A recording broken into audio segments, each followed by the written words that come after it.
Why does your scanner show the P018D engine code? What does it mean?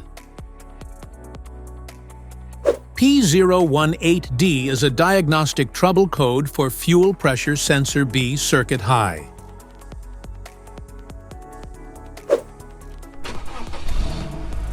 This engine code indicates that the Powertrain Control Module is receiving a signal from the fuel pressure sensor that is higher than expected, which can result from a faulty sensor, damaged wiring or connectors, or a fuel pump issue. Under this circumstance, stop driving and repair your vehicle immediately.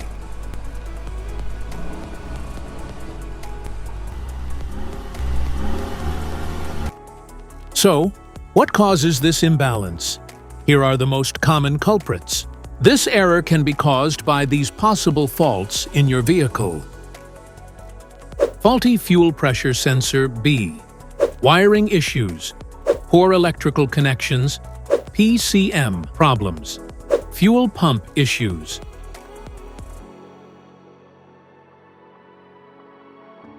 Each DTC code corresponds to a specific issue in your vehicle.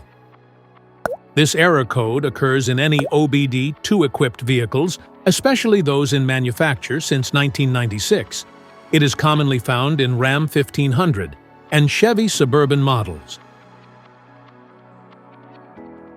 If you want to fix this error code, let us know in the comments section. We will definitely make the video on your demand. If you like this video, don't forget to subscribe to our channel. Thanks for watching.